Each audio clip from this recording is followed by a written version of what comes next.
अस्सलाम वालेकुम स्टूडेंट्स, क्या हाल हैं सबके। Welcome to my YouTube channel maths with sir Habib. आज हम करने वाले हैं क्लास 10th का चैप्टर नंबर 3 की एक्सरसाइज नंबर 3.3। इस एक्सरसाइज में हमने कुछ चीज़ें जो शुरू में पहले तैयार रखनी है, उनमें से कुछ ऐसी चीज़ें हैं। अब जैसे क्वेश्चन नंबर 1 है हमारा, इसमें हमें वो कह रहे हैं find the matrices that are singular और नॉन सिंगुलर। अब सिंगुलर और नॉन सिंगुलर में डिफरेंस क्या है? सबसे पहले हमें ये पता होना चाहिए कि नॉन सिंगुलर और सिंगुलर में डिफरेंस क्या है। तो स्टूडेंट्स, ऐसी मैट्रिसेस जिनका आंसर हमारे पास डिटर्मिनेंट लेने के बाद, जिन मैट्रिसेस का डिटर्मिनेंट लेने के बाद हमारे पास आंसर इज इक्वल टू 0 आ जाए, तो उनको हम कहते हैं सिंगुलर मैट्रिसेस। और ऐसी मैट्रिसेस जिनका आंसर हमारे पास 0 आ जाए, उन मैट्रिसेस को हम फर्दर रिजॉल्व नहीं कर सकते। ये बात आपने क्लियर करनी है कि जिन मैट्रिसेस का डिटरमिनेंट हमारे पास इक्वल टू 0 आ जाए, उन मैट्रिसेस को हम फर्दर रिजॉल्व नहीं कर सकते, तो वो हमारे पास आगे मजीद रिजॉल्व नहीं होती। इसी तरह अगर मैट्रिसेस का आंसर 0 के अलावा कोई भी नंबर आ जाए, चाहे वो पॉजिटिव है चाहे वो नेगेटिव है, तो वो हमारे पास नॉन सिंगुलर मैट्रिसेस कहलाती हैं, और उनको हम आगे रिजॉल्व करके उनके मुताबिक, क्वेश्चन के मुताबिक जो भी सिनेरियोज होते हैं, उनको हम रिजॉल्व करके सॉल्व कर सकते हैं। तो 3.3 के क्वेश्चन नंबर 1 में हमारे पास वो ये पूछ रहे हैं कि find out the singular and non singular matrices of the following matrices. हमने मैट्रिसेस जो भी उन्होंने मैट्रिसेस दी हुई हैं, वो 2x2 की हो सकती हैं, 3x3 की हो सकती हैं, 1x1 की है, 2x2 की, सम जिस तरह भी हैं, उनको हमने रिजॉल्व करके देखना है कि वो मैट्रिसेस सिंगुलर हैं या नॉन सिंगुलर है। मूव करते हैं क्वेश्चन नंबर 1 के पार्ट नंबर ए पे। पार्ट नंबर ए का हमें कह रहे हैं if A is equal to 6 2 4 3। अब उन्होंने एक मैट्रिसेस दी हुई है जिसको नाम उन्होंने दिया हुआ ए, जिसकी वैल्यू है 6 2 4 8। इसको हमने बताना है कि क्या वो सिंगुलर है या नॉन सिंगुलर है। अब इसको फाइंड आउट करने का तरीका क्या है? मैंने जैसे आपको बताया था कि हमने उस वैल्यू का डिटर्मिनेंट लेना होता है। जो भी मैट्रिसेस होती है उसका हमने डिटर्मिनेंट लेना होता है। तो डिटर्मिनेंट लेने के लिए हमारे पास सबसे पहले जरूरी है कि हमारे पास जो भी इनिशियल वेरिएबल उन्होंने दिया होता है, उस वेरिएबल को हम इन दो ब्रैकेट्स में लिखते हैं, स्ट्रेट ब्रैकेट्स में। इससे को हम कहते हैं डिटर्मिनेंट है ये इस वैल्यू का। और सिमिलरली इक्वल के बाद जो वैल्यूज उन्होंने क्वेश्चन में दी होंगी, वो हम उनको लिखेंगे स्ट्रेट ब्रैकेट्स में, उनका डिटर्मिनेंट लेना है। अब डिटर्मिनेंट लेने का तरीकाकार क्या है? डिटर्मिनेंट लेने का तरीकाकार ये है कि हमारे पास जो फर्स्ट वेरिएबल है, उसको हमने 3 के साथ मल्टीप्लाई करवाना है, जो उसका लास्ट वेरिएबल है। मतलब हमने अब ये देख रहे हैं, ये इस तरह का डायगोनल ड्रॉ करना है। 6 और 3 को आपस में मल्टीप्लाई करवाएंगे, दरमियान में फार्मूले का माइनस लगेगा, और 4 और 2 को आपस में मल्टीप्लाई करवाएंगे। ऐसे करने से हमारे पास इन वैल्यूज का डिटर्मिनेंट निकल आएगा। 6 मल्टीप्लाई बाई 3 किया, दरमियान में फार्मूले का माइनस, 4 मल्टीप्लाई बाई 2 किया, 6 3 आर 18 माइनस 4 2 आर 8। इनको रिजॉल्व किया तो हमारे पास आंसर क्या आया? 10। ये क्वेश्चन था, इसको रिजॉल्व करके हमारे पास आंसर बना 10। अब हम आगे लिख देंगे if as a determinant of A is not equal to 0, ये इज इक्वल और इसके ऊपर स्लैश का मतलब है is not equal to 0, therefore इस वजह से A is a non singular matrices. A जो है नॉन सिंगुलर मैट्रिक्स है। और ये आगे हमें, अभी तो इन्होंने सिर्फ सिंगुलर और नॉन सिंगुलर निकालने में कहा था ना, मतलब आगे हमें जब क्वेश्चंस करने होंगे, जो आगे क्वेश्चंस आएंगे, उनमें हमने इन्हीं को यूटिलाइज करके आगे आंसर्स निकालने होंगे। तो उसमें हमें बताएगा कि ये सिंगुलर और नॉन सिंगुलर हमें डिसाइड करके बताएगा कि हम फर्दर सॉल्व कर सकते हैं क्वेश्चन को या नहीं। अब ये नॉन सिंगुलर है, ऐसा मुराद है कि मैंने जब फर्दर अगले क्वेश्चंस करने होंगे तो उसमें हम इसको मजीद सॉल्व कर पाएंगे। सिमिलरली मूव करते हैं पार्ट नंबर 2 पे। b इज इक्वल टू -5 -9 7 और 4। सेम उसी सिनेरियो से b के हमने डिटर्मिनेंट लिया, b की वैल्यूज का डिटर्मिनेंट लिया। हमने क्या किया? -5 मल्टीप्लाई बाय 4, दरमियान में sign of a minus, -9 multiply by 7। 5 4 20, plus minus minus के साथ, ये फार्मूले का माइनस, 9 7 63 माइनस के साथ। अब ये माइनस और ये माइनस आपस में मल्टीप्लाई हो रहे हैं, माइनस माइनस प्लस हो गया, -20 प्लस 63। प्लस माइनस करेंगे तो साइन बड़ी वैल्यू है, जो कि प्लस क्या है, प्लस आएगा, और दोनों को माइनस करने के बाद 43 हमारे पास आंसर आ गया। अब 43 इज नॉट इक्वल टू 0, इसका भी सिमिलरली ये भी इक्वल टू 0 नहीं आया, तो b is not equal to 0, therefore b is a non singular matrix, और इसको हम रिजॉल्व कर सकते हैं। इसी तरह मूव ऑन करते हैं पार्ट नंबर 3 पे। अच्छा, इससे पहले हम ये पिक्चर आपको मैं शेयर कर देता हूँ, इसको आपने स्क्रीनशॉट लेना हुआ तो आप बाद में अपने पास स्क्रीनशॉट कंप्लीट ले सकते हैं। हम मूव करते हैं पार्ट नंबर 3।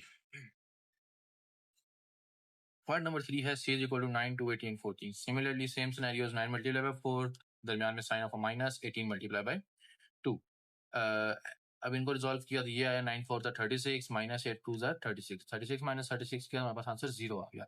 अब देखें यहाँ पे हमारे पास आंसर 0 आ गया, तो अब हम यहाँ पे कह सकते हैं कि determinant of C is equal to 0, therefore C is a singular matrix. C is a singular matrix होने का मतलब है कि हमारे पास C का आंसर हम उसको रिजॉल्व नहीं कर सकते आगे। इसी तरह डी वैल्यू वेरिएबल्स उन्होंने दी हुई है, ए बी का हम डिटर्मिनेंट लेंगे, ए और बी को आपस में मल्टीप्लाई करवाया, फिर दरमियान में sign of minus B plus 1/a into A multiply by B plus 1/a किया। अब बी प्लस 1/a करने हमने इसके लिए आपस में मल्टीप्लाई हो रहे हैं, अब ये ए को बी से मल्टीप्लाई करवाया, ए भी आया, ए को ए से मल्टीप्लाई 1 से मल्टीप्लाई करवाया तो ए बना ना, ए को 1 से मल्टीप्लाई करवाया तो हमारे पास ए बाई ए बन जाएगा, ए बाई ए आपस में कट जाएंगे तो हमारे पास आंसर में 1 रह जाएगा।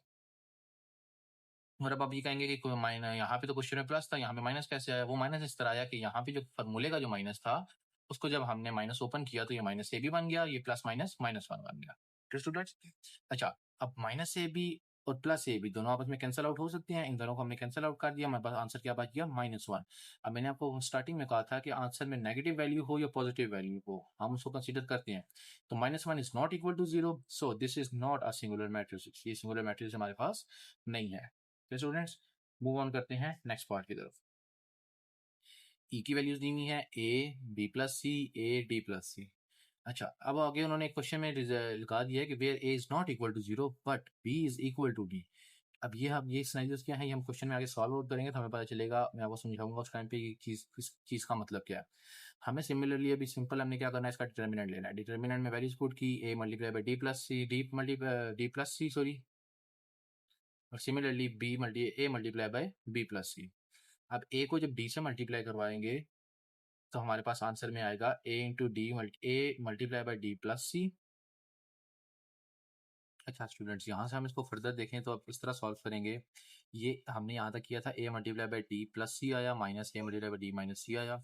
हम इसको आगे क्या करते हैं, ए को डी से मल्टीप्लाई करवाते हैं, यहाँ पे हमारे पास बनेगा ए डी, ए को जब सी से मल्टीप्लाई करवाएंगे प्लस ए सी, ए को जब बी से मल्टीप्लाई करेंगे ये माइनस बीच में रहेगा, ए को जब बी से मल्टीप्लाई करवाएंगे ए बी, ए को जब सी से मल्टीप्लाई करवाएंगे तो minus A C sorry plus A सी और ब्रैकेट, तो जब ये ब्रैकेट ओपन होगी तो ये A D plus A C as it is लिखा रहेगा, ए डी प्लस ए सी। जब माइनस ओपन होगा तो माइनस ए बी और minus A C, minus A C plus A सी आपस में कैंसिल हो जाएंगे, हमारे पास रिमेनिंग क्या बच जाएगा, A D minus B A B, ये बच जाएगा ना, एडी एडी ये वाला बच गया, माइनस ए बी ये वाला बच गया। इन दोनों में से हमने क्या किया था, यहाँ पे फिर ए को कॉमन निकाल लिया, ए को जब कॉमन निकाला तो हमारे पास बचा क्या, डी माइनस ए। इन दोनों में से दोनों में कॉमन निकाला है, दोनों निकाला तो डी माइनस बी बच गया।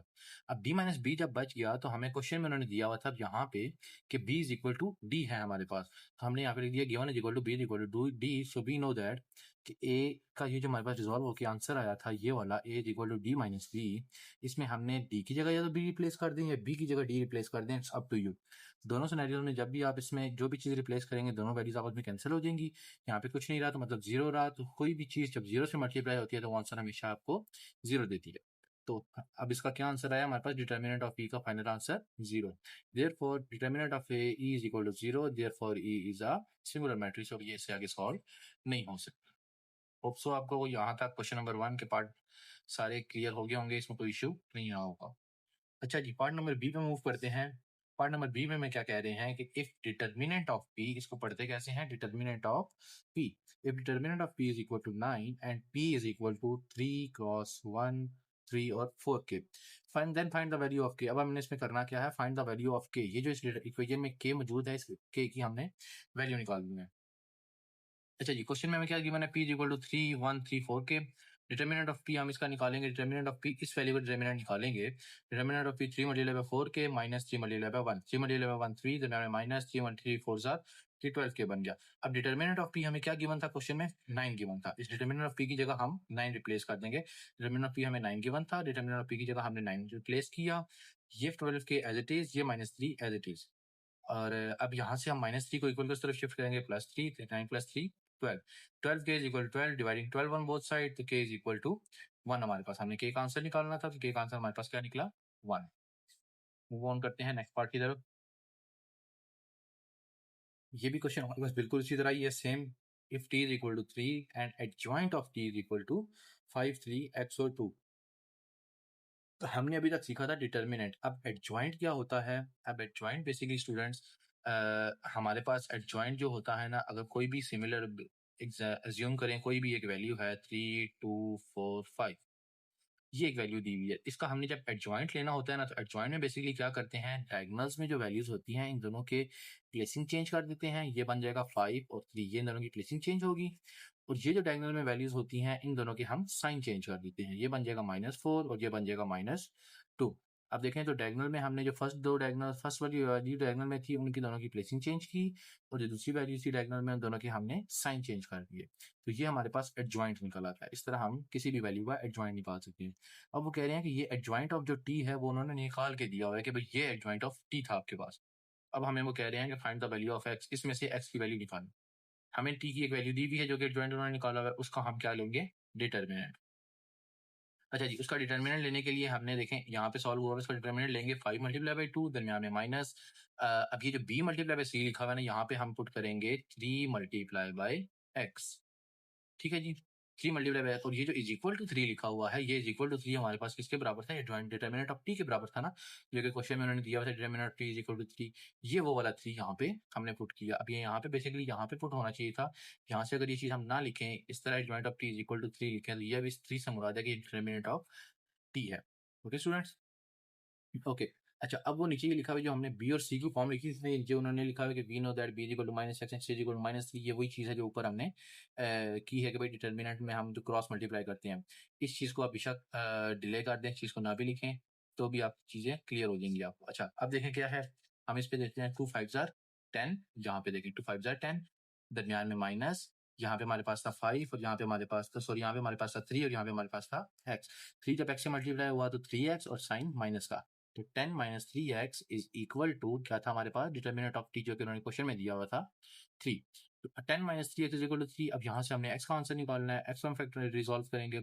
यहाँ पे -3x है, इक्वल को इस तरफ लेके जाएंगे, +3x हो जाएगा, और 3 को इस तरफ ले आएंगे तो -3 हो जाएगा, या -3x को इधर ही रहने दें, इस 10 को तो मूव कर लेते हैं। अच्छा, -3x हम इधर ही रहने देते हैं, इस 10 को इक्वल की तरफ लेके जाएंगे तो -10 हो जाएगा, ऐसे ही है। यहाँ पे देखें तो ये जब यहाँ इक्वल की तरफ गया तो -10 हुआ, तो -10 और +3 -7 बचेगा हमारे पास। तो -3x is equal to -7, minus minus आपस में cancel, dividing 3 on both side किया, डिवाइडिंग 3 ऑन बोथ साइड करने के बाद हमारे पास x का फाइनल आंसर आ गया 7/3, जो कि हमारा रिक्वायर्ड आंसर है। होप सो क्वेश्चन नंबर 1 के सारे पार्ट्स आपको क्लियर हो गए होंगे, इसमें आपको कोई भी परेशानी नहीं होगी। फिर भी अगर फर्दर आप लोगों को कोई परेशानी है तो आप लोग नीचे कमेंट कर सकते हैं, मैं इंशाल्लाह कोशिश करूंगा कि आप लोगों के क्वेरीज को क्लियर कर लिए जाए। अच्छा जी स्टूडेंट्स, अब मूव करते हैं एक्सरसाइज 3.3 के क्वेश्चन नंबर 2 पे। क्वेश्चन नंबर 2 में कह रहे हैं find the multiplicative inverse of the following matrices if possible. अब ये उन्होंने कुछ मैट्रिसेस दी हुई हैं, इनका मल्टीप्लिकेटिव इनवर्स निकालना है। अब मल्टीप्लिकेटिव इनवर्स आपके लिए नई चीज है। मल्टीप्लिकेटिव इनवर्स होता क्या है, मल्टीप्लिकेटिव इनवर्स ये क्या चीज होती है? मल्टीप्लिकेटिव इनवर्स हमारे पास बेसिकली होता है, अभी हमने जो पार्ट नंबर 1 में कुछ क्वेश्चंस किए, बल्कि सारे ही क्वेश्चंस किए जिनमें हमने निकालना था किसी भी वैल्यू का डिटर्मिनेंट निकालना था, राइट। किसी भी वैल्यू का डिटर्मिनेंट निकालना था, और एक हमारे पास क्वेश्चन था जिसमें हमें उन्होंने क्वेश्चन में एडजॉइंट ऑफ समथिंग वैल्यू जो भी थी वो उन्होंने दी हुई थी। एडजॉइंट ऑफ एक वैल्यू है वो एक उन्होंने दी हुई थी। तो वो जो एडजॉइंट ऑफ वैल्यू और जो इसका डिटर्मिनेंट है, इन दोनों को यूज करके हम क्या निकाल सकते हैं, किसी भी वैल्यू का मल्टीप्लिकेटिव इनवर्स। अब इसके लिए फॉर्मूला हमारे पास होता है कि अगर हमने बिलफर्ज एक ए वेरिएबल है, इसका हमने मल्टीप्लिकेटिव इनवर्स निकालना है, तो इसका मल्टीप्लिकेटिव इनवर्स के लिए फॉर्मूला होता है adjoint of A divided by determinant of A, कि हमने ए का जो भी मल्टीप्लिकेटिव इनवर्स है उसको adjoint of A divided bye उसका डिटर्मिनेंट निकालना है। और जब मल्टीप्लिकेटिव इनवर्स निकालते हैं तो हम जो ए वेरिएबल होता है उसके ऊपर हम -1 का साइन शो कर देते हैं कि इसका मल्टीप्लिकेटिव इनवर्स निकालना है। ओके स्टूडेंट्स, अब मूव करते हैं, होप सो कोई चीज क्लियर होगी होगी कि मल्टीप्लिकेटिव इनवर्स क्या है, किसी भी वेरिएबल का एडजॉइंट और उसको डिवाइड करवाना होता है उसके डिटर्मिनेंट के साथ। डिटर्मिनेंट आप लोगों को पता है हमारे पास सिंगल वेरिएबल आंसर आता है, नेगेटिव में या पॉजिटिव में या इस फॉर्म में भी आ सकता है, डेसिमल की सॉरी फ्रैक्शन की फॉर्म में भी आ सकता है। तो अब देखते हैं सेक्शन नंबर क्वेश्चन में क्या कहना चाह रहे हैं। अब देखें क्वेश्चन में है r इज इक्वल टू 4 -1 -6 2। इसको हम यूज करेंगे। इसको यूज किया हमने, इस वेरिएबल का डिटर्मिनेंट सबसे पहले लेंगे। अब सबसे पहले डिटर्मिनेंट ही क्यों लिया, देखें मल्टीप्लिकेटिव इनवर्स में जो फॉर्मूला था ना, adjoint of A divided by determinant of A, तो हमने मल्टीप्लिकेटिव इनवर्स में पहले डिटर्मिनेंट ही क्यों लिया। मैंने पीछे क्वेश्चन में आपको बताया था कि अगर हम डिटर्मिनेंट हमारा इक्वल टू 0 आ जाए फिर हम उसको फर्दर सॉल्व नहीं करते, क्योंकि वो आगे सॉल्व हो ही नहीं सकता। इसीलिए हम हर क्वेश्चन का पहले डिटर्मिनेंट लेते हैं जब भी मल्टीप्लिकेटिव इनवर्स फाइंड आउट करेंगे। हमेशा इसका डिटर्मिनेंट लेंगे ताकि अगर क्वेश्चन में 0 आ जाए तो हमें फर्दर जो हिस्सा है इसका सॉल्व करने वाला, ये हिस्सा ना सॉल्व करना पड़े। तो हमने 4 को मल्टीप्लाई बाय 2 करवाया, दरमियान में माइनस, -1 को मल्टीप्लाई बाय -6 करवाया, 6 1 जार 6, प्लस के साथ 6 हो गया, ये फॉर्मूले का माइनस, 4 2 जार 8, 8 - 6 क्या 2, 2 इज नॉट इक्वल टू 0 आ गया, तो ये हमारे पास नॉन सिंगुलर मैट्रिसेस है। इसका मतलब है कि उसका इनवर्स, ये देखिए आर इनवर्स, इसका मतलब है कि आर का इनवर्स एग्जिस्ट करता है। अब हम लेंगे एडजॉइंट ऑफ आर। आर हमारे पास क्या था, देखें 4 -1 -6 2। हमने क्या किया, आर एडजॉइंट ऑफ आर में इन दोनों डायगोनल्स में इनकी प्लेसिंग चेंज कर दी। 2 इधर आ गया, 4 इधर चला गया, 2 अपनी पोजीशन पे आ गया, 4 इधर चला गया। फिर अब इन दोनों की हमने, ये वाली जो हमारे वैल्यूज थी, इन दोनों की हमने साइन चेंज करने थी। -6 का +6 हो गया, -1 का +1 हो गया। ये हमारे पास रिजॉल्व हो गया, इसका एडजॉइंट निकल आया। अब हम फार्मूले में वैल्यूज पुट करेंगे, देखें एडजॉइंट भी हमने निकाल लिया, डिटर्मिनेंट भी निकाल लिया, एडजॉइंट भी निकल आया, डिटर्मिनेंट भी। अब हम इन दोनों को फार्मूले में पुट करेंगे कि आर इनवर्स जो है बराबर होता है adjoint of R divided by determinant of R. तो अब 1/r भी इसको लिख सकते हैं या एडजॉइंट इसके ऊपर भी लिख सकते हैं, टोटली अप टू यू। अगर इसको 1/r को मैं अलग ही रखूं तो 1 बाय, देखें अब 1 बाय क्या बना मेरे पास, डिटर्मिनेंट मेरे पास क्या था 2, तो एडजॉइंट की डिटर्मिनेंट की जगह मेरे पास 2 आ गया, फिर जॉइंट जो मैंने लिया उसको वैल्यूज आ गई। अब ये क्या हो रहा है, 1/2 इन सब के साथ मल्टीप्लाई हो रहा है। अगर आप मल्टीप्लाई कह रहे हैं कि नहीं हो रहा, अगर आपको बात नहीं समझ आ रही तो देखिए एडजॉइंट मेरे पास क्या निकला था 2 1 6 4, जो मैंने कहा था determinant divided by determinant of the value, determinant हमारे पास थी 2। अब इस सिनेरियो के मुताबिक क्या हो रहा है कि देखिए इस 2 के साथ ये 2 डिवाइड भी हो रहा है। अब जब हम इसको नेक्स्ट स्टेप में लिखेंगे तो इस तरह लिख सकते हैं 2/2, 1/2, 6/2 और 4/2। ठीक है, अगर इस तरह नहीं लिखना तो हम इसको इस तरह भी लिख सकते हैं कि देखें 2 multiply by 1/2, 6 multiply by 1/2, 1 multiply by 1/2, 4 multiply by 1/2। बात वो भी इधर ही आ जाएगी कि भाई इसको जब मल्टीप्लाई करेंगे तो 2/2 बन जाएगा, 1/2, 6/2 और 4/2 बन जाएंगे। 2 2 से गया, 1 रह गया, 1/2 एज इट इज तरफ, 2 1 2, 2 4, 2 1 2, 3 6। आर इनवर्स का मेरे पास फाइनल आंसर क्या आ गया, 1 -1 3 1/2 और 2। ये मेरे पास इसका पार्ट नंबर 1 का आंसर है। स्टूडेंट्स,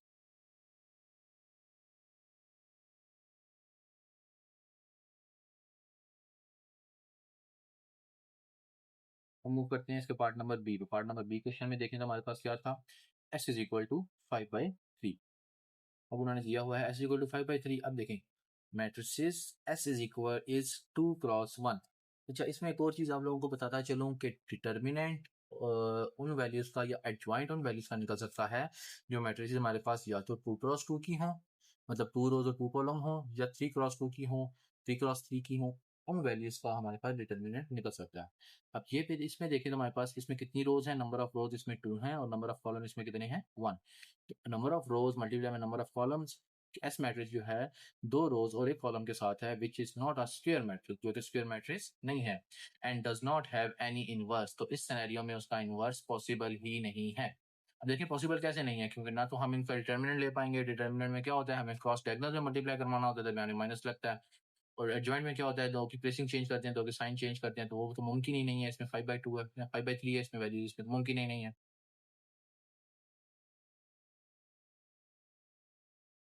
अच्छा जी स्टूडेंट्स, अब इसमें देखें इसका पार्ट नंबर जो नेक्स्ट है, t is equal to 25 4 2 and 50। हमने इसका डिटर्मिनेंट लिया, 25 को मल्टीप्लाई बाय 4 किया, 100 आया, माइनस फार्मूले का 50 को मल्टीप्लाई बाय 2 किया, हमारे पास 100 आया। 100 माइनस 100 इज इक्वल टू 0।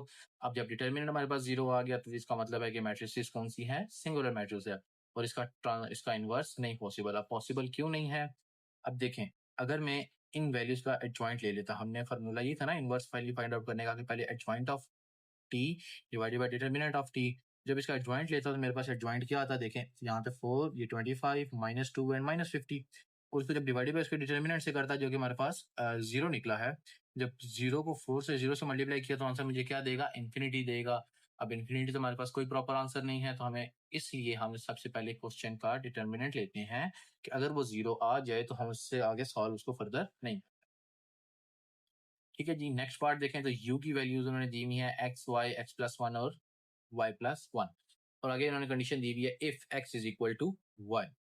देखते हैं इसका डिटर्मिनेंट लेना स्टार्ट करते हैं। x को मल्टीप्लाई करवाएंगे y+1 से। अच्छा, उन्होंने यहाँ पे जो कहा था ना x is equal to Y, x is equal to Y से मुराद है कि हम x को y से रिप्लेस कर सकते हैं या y को x से रिप्लेस कर सकते हैं। तो यहाँ पे हमने क्या किया, इस जगह पे y को हमने x से रिप्लेस कर दिया और इस x को y से रिप्लेस कर दिया। सॉरी, इस x को यहाँ पे भी हमने इस y को भी x से रिप्लेस कर दिया और इस y को भी x से रिप्लेस कर दिया, ताकि सारे वेरिएबल्स सेम नेम के हो जाएं। आप चाहें तो इधर भी y लगा सकते हैं, इधर भी y लगा सकते हैं, तो भी सारे वेरिएबल्स सेम नेम के हो जाएंगे। तो x को जब x+1 से मल्टीप्लाई करवाएंगे, इसी तरह y को x को x+1 से मल्टीप्लाई करवाएंगे, दरमियान में साइन ऑफ माइनस। x को x से मल्टीप्लाई करवाया x स्क्वायर, x को 1 से मल्टीप्लाई करवाया x, फॉर्मूले का माइनस। x को x से मल्टीप्लाई करवाया x स्क्वायर, x को 1 से मल्टीप्लाई करवाया x। जब माइनस ओपन होगा तो माइनस एक्स स्क्वायर और माइनस एक्स हो जाएगा, तो माइनस एक्स प्लस एक्स से cancel, minus x square minus x square से कैंसिल हो जाएगा। तो आंसर हमारे पास क्या आ गया, 0।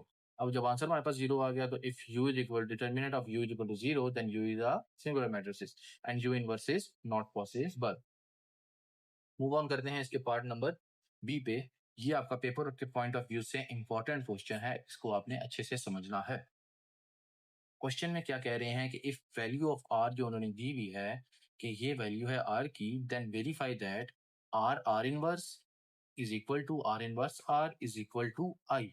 अब ये देखें, हमने बेसिकली आर को और आर इनवर्स को आपस में मल्टीप्लाई करवाना है। उसका जो आंसर आएगा वो बराबर होना चाहिए आर इनवर्स आर के साथ, और इन दोनों के आंसर्स बराबर होने चाहिए आई के बराबर। अब आई हमारे पास क्या है, हमें पता होना चाहिए। आई हमारे पास आइडेंटिटी मैट्रिक्स को कहते हैं। आइडेंटिटी मैट्रिक्स हमारे पास होती है 1 0 0 1 की, कि जिसके डायगोनल्स में 1 और जीरोस पड़े होते हैं। 1 0 0 1 हमारे पास बेसिकली आइडेंटिटी मैट्रिक्स होती है। अब हमें आई का तो आंसर पता चल गया कि आइडेंटिटी मैट्रिक्स होती है, तो अब इसका मुराद ये है कि ये जो वैल्यूज जब हम रिजॉल्व करेंगे या ये वैल्यूज रिजॉल्व करेंगे तो इनका आंसर क्या आना चाहिए, 1 0 0 1 आना चाहिए। अब इनको हम सॉल्व करेंगे और फिर उस लिहाज से देखेंगे कि भाई ये आ रहा है या नहीं आ रहा। सबसे पहले हमें क्वेश्चन में दिया हुआ था 4 - 6 1 2, और हमने पहला पार्ट ही सॉल्व करना स्टार्ट किया, आर इंटू आर इनवर्स। अब देखें, आर इंटू आर इनवर्स से मुराद है कि आर इनवर्स सबसे पहले फाइंड आउट करेंगे। आर इनवर्स में सबसे पहले फाइंड आउट करने के लिए हम इसका फॉर्म फाइंड आउट करेंगे डिटर्मिनेंट ऑफ आर। क्योंकि डिटर्मिनेंट ऑफ आर हमारे पास 0 आ गया तो इससे मुराद कि आर इनवर्स निकल ही नहीं सकेगा। अगर ये नहीं निकल सकेगा तो फिर मतलब है कि अगर कोई भी वैल्यू अगर किसी चीज़ से 0 से मल्टीप्लाई हो रही है, इन्फिनिटी से मल्टीप्लाई हो रही है, तो वो हमें आंसर भी इन्फिनिटी का या 0 का देगी। इसलिए हम सबसे पहले यहाँ से आर इनवर्स निकालेंगे, डिटर्मिनेंट निकालेंगे। अगर डिटर्मिनेंट निकल आया फिर हम उसको फर्दर रिजॉल्व करेंगे। Calculate are inverse. Are inverse के लिए सबसे पहले हमने डिटर्मिनेंट रिजॉल्व किया। 4 - 1 - 6 और 2, 4 2 ज़ा 4 मल्टीप्लाई बाय 2 करवाया, दरमियान फार्मूले का माइनस 1 को मल्टीप्लाई करवाया -6 के साथ। तो 4 2 ज़ा 8, फार्मूले का माइनस और माइनस ये प्लस हो गया, और 6 1 ज़ा 6, 8 + 6 = 14। अब देखें तो इनवर्स हमारे पास क्या निकल आया, 14 निकल आया ना। तो 14 से मुराद है कि 0 के इक्वल नहीं है, तो ये नॉन सिंगुलर मैट्रिक्स है, तो हम इसको पॉसिबल है, इसको हम रिजॉल्व कर सकते हैं।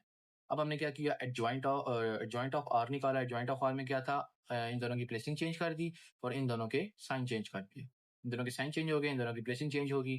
अब हमने फॉर्मूले में वैल्यूज पुट की, adjoint of R divided by determinant of R. इसी तरह फॉर्मूले में वैल्यूज पुट की। अब देखें, 2 divided bye 14, -1 divided by 14, 6 9 divided by 14 और 4 डिवाइडेड बाय 14। 2 1 ज़ा 2, 2 7 ज़ा 14, 1/7 -1 बाय 14 एज इट इज। ये कटिंग 2 के टेबल से होगी, 2 2 ज़ा 4, 2 7 ज़ा 14। ये 2 के टेबल से होगी, 2 3 ज़ा 6, 2 7 ज़ा 14। अब मेरे पास आर इनवर्स का फाइनल आंसर क्या गया, -1/7 -1/14, 2/7 और 3/14। ये मेरे पास आर इनवर्स का आंसर आया। लेकिन मैंने क्या निकालना था, आर इंटू आर इनवर्स निकालना था। अभी मैंने इस चीज का आंसर निकाला है। अब इस आर वाली वैल्यू जो कि क्वेश्चन वाली वैल्यू है, इसको मल्टीप्लाई करवाऊंगा आर इनवर्स के साथ। अब हम इसको वेरीफाई करेंगे, आर इंटू आर इनवर्स बराबर है आई, मतलब आइडेंटिटी मैट्रिक्स है। तो फॉर्म द मल्टीप्लिकेशन। अब हम इसको सॉल्व करेंगे थ्रू मल्टीप्लिकेशन। अब देखें स्टूडेंट्स, हमने फॉर्मूला वो वैल्यू लिख ली, R into R inverse, R की वैल्यू आ गई, मल्टीप्लाई बाय आर इनवर्स की जो हमने आंसर निकाला था वो निकाल दिया। अब मल्टीप्लिकेशन आप लोगों को पता होनी चाहिए कि मल्टीप्लाई करने के लिए हमें क्या रिक्वायर्ड होता है, कि सबसे पहली बात नंबर ऑफ रोज और नंबर ऑफ कॉलम्स बराबर होने चाहिए दो मैट्रिसेस के दरमियान में। अगर नंबर ऑफ रोज और नंबर ऑफ कॉलम्स बराबर होंगे तो फिर उनकी मल्टीप्लिकेशन पॉसिबल होगी। अब देखें तो इसके नंबर ऑफ रोज काउंट करने होते हैं हमने, और इसके नंबर ऑफ कॉलम्स काउंट करने होते हैं। अगर इसके नंबर ऑफ रोज और इसके नंबर ऑफ कॉलम्स बराबर हैं तो मल्टीप्लिकेशन पॉसिबल है, एल्स नहीं पॉसिबल। अब देखें, हम मल्टीप्लाई कैसे करते हैं, इस फर्स्ट रो को फर्स्ट कॉलम के साथ मल्टीप्लाई करवाते हैं, देन फर्स्ट रो को सेकंड कॉलम के साथ मल्टीप्लाई करवाते हैं। सिमिलरली सेकंड रो को फर्स्ट कॉलम के साथ मल्टीप्लाई करवाते हैं, सेकंड रो को सेकंड कॉलम के साथ मल्टीप्लाई करवाते हैं। अब देखें इसमें कैसे होता है ये 4 मल्टीप्लाई बाय 1/7, दरमियान में फार्मूले का प्लस लगता है मल्टीप्लिकेशन में, ये चीज आपने माइंड में रखनी है। 4 मल्टीप्लाई बाय 1/7 दरमियान में प्लस 1 मल्टीप्लाई बाय 3/7। फिर इसके ऑपोजिट साइड पे जब दूसरे कॉलम के साथ मल्टीप्लाई करवा रहे हैं तो इसी रो को जब दूसरी तरफ मल्टीप्लाई करवा रहे हैं तो इस रो को हमने इस तरफ लिखना होता है। तो क्या आएगा 4 मल्टीप्लाई बाय -1/4 दरमियान में प्लस 1 मल्टीप्लाई बाय 2/7, सॉरी ये 14 है। नेक्स्ट जब हम सेकंड रो को फर्स्ट कॉलम के साथ मल्टीप्लाई कराएंगे तो सेकंड रो वाली पोजीशन पे उसको हम लिखेंगे -6 मल्टीप्लाई बाय 1/7 दरमियान में प्लस 2 मल्टीप्लाई बाय 3/7। इसी तरह -6 मल्टीप्लाई बाय 1/4 14 सॉरी और 2 मल्टीप्लाई बाय 2/7। अब सिंपल इनको इससे मल्टीप्लाई करवाएंगे और बाद में इनको प्लस करके हम एलसीएम लेके इसको रिजॉल्व करके देखेंगे कि यहाँ से इसका क्या आ रहा है। अब देखें स्टूडेंट्स, जब 4 7 1 से मल्टीप्लाई हुआ तो 4 4/7 रह गया, प्लस 3 1 से मल्टीप्लाई हुआ तो 3/7, 4 -1 से मल्टीप्लाई हुआ तो -4/14 रह गया, -4/14 हमारे पास -4/14 रह गया। इसको 2 के टेबल से काटा तो 2 2 ज़ार 4 2 7 ज़ार 14, तो ये 2/7 -2/7 वहां से रह गया, प्लस 1/2 को 2 से 2 1 ज़ार 2 डिवाइडेड बाय 7 -6/7 प्लस 3 2 ज़ार 6/7 -6 माइनस प्लस 6/7 6/14 6/14 को भी हमने जब कैंसिल किया 2 के टेबल से 2 3 ज़ार 6 2 7 ज़ार 14 तो 2 2 ज़ार 4 4/7। अब आपस में इन सबको प्लस करना है। अब इनको प्लस करने के लिए हमें इनका क्या करना होता है, एलसीएम लेना होता है। अगर वैल्यूज नीचे वाली चेंज हो तो हम उनका एलसीएम लेते हैं, अगर वैल्यूज सेम हो तो उससे हमें पता होता है कि एलसीएम उनका 7 ही आना है। अब देखिए 7 और 4 + 3 4 + 3 हमारे पास क्या बनेगा, ये भी 7 बनेगा, 7/7 7 7 से कैंसिल हुआ तो आंसर क्या आ गया 1। ठीक है जी। अब यहाँ पे देखें तो -2/7 + 2/7 ये आपस में कैंसिल हो जाएंगे, यहाँ पे क्या बचेगा 0। -6 + 6 -6/7 + 6/7 भी कैंसिल हो गया, यहाँ पे क्या बचेगा 0। 3/7 और 4/7 को जब प्लस करेंगे तो ये भी 7/7 बनेगा, जब आपस में कटिंग करेंगे तो रिमाइंडर क्या बच जाएगा 1। अब देखें R × R inverse find out करने का हमने जब हमने रिजॉल्व किया तो हमें क्या आंसर मिला 1 0 0 1, जो कि हमारे पास आइडेंटिटी मैट्रिक्स था। यही हमने यहाँ चीज प्रूव करनी थी। ये अभी हमने पार्ट किया, पार्ट नंबर 1 इसका रिजॉल्व किया, जो वेरीफाई किया R × R इनवर्स = I। अब हमने करना है इसका अगला पार्ट जो था R इनवर्स × R = I। अच्छा, अब बार-बार मैं इसको रिज़ॉल्व नहीं करूँगा, ये चीज़ें रिज़ॉल्व नहीं करनी कि अब ये R इनवर्स और R जो है मैंने दोबारा नहीं निकालना, क्योंकि मैंने एक दफ़ा निकाल चुका हूँ। तो यहाँ पे सॉरी यहाँ पे लिखा जाएगा R इनवर्स × R, पहले R इनवर्स की वैल्यू आई और इंटू R। यहाँ पे हमने देखें तो क्या किया था, R × R इनवर्स था ना, तो पहले R वैल्यू आई और फिर R इनवर्स की आई। अब यहाँ पे क्या है, R इनवर्स की वैल्यू पहले आएगी और फिर R की वैल्यू बाद में आएगी। ठीक है स्टूडेंट्स, यहाँ पे R इनवर्स × R लिखा जाएगा पहले। इनकी मल्टीप्लिकेशन भी सेम है, इस रो को इस कॉलम के साथ मल्टीप्लाई कराएंगे 1/7 मल्टीप्लाई बाय 4 दरमियान में plus -1/14 multiply by -6 1/7 multiply by 1 दरमियान में plus -1/14 multiply by 2 3/7 multiply by 4 दरमियान में plus 2/7 multiply by -6 3/7 multiply by 1 दरमियान में प्लस 2/7 मल्टीप्लाई बाय 2। अब सिंपल मल्टीप्लिकेशन करेंगे, ये बन जाएगा 4/7, ये माइनस माइनस प्लस हो जाएगा, प्लस 6/14 को जब कटिंग करेंगे तो 3/7 बच जाएगा और ये प्लस और प्लस प्लस हो जाता है। 1/7 ये एज इट इज रहेगा और ये 2/14 को जब कैंसिल करेंगे तो -1/7 आ जाएगा। 4 3 ज़ा 12 12/7 इधर आ जाएगा और 6 2 ज़ा 12 -12 बाय, और ये 6 2 ज़ा 12 -12 हो जाएगा। -12 जब प्लस से मल्टीप्लाई होगा तो प्लस माइनस -12/7। ठीक है स्टूडेंट्स।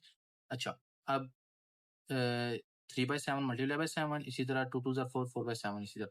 अब ये देखें तो +1/7 -1/7 आपस में कैंसिल, 12/7 प्लस -12/7 आपस में कैंसिल। इनको रिजॉल्व करेंगे तो एलसीएम 7 7 है, दोनों का 7 ही आएगा, ऊपर 4 + 3 7 7/7 आएगा।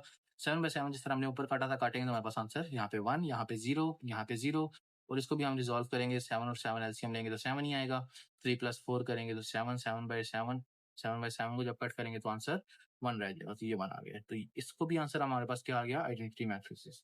अच्छा जी, अब देखें both R inverse R is equal to I and R inverse R is equal to I। R और R इनवर्स भी हमारे पास I के बराबर निकला और R इनवर्स R भी हमारे पास I के बराबर निकला। R verified confirming that R inverse is indeed to inverse of R। ये लाइन आप ना भी लिखें तो भी मकसद नहीं है, बस आपको मतलब सिर्फ ये समझाना है कि हम इस तरह सॉल्व करें या इस तरह सॉल्व करें, दोनों के आंसर्स हमारे पास आइडेंटिटी मैट्रिसेस ही आ रहे हैं। आपका मोस्ट इंपॉर्टेंट क्वेश्चन है पेपर के पॉइंट ऑफ व्यू से, इसको आपने अच्छे से समझना है और तैयार करना है।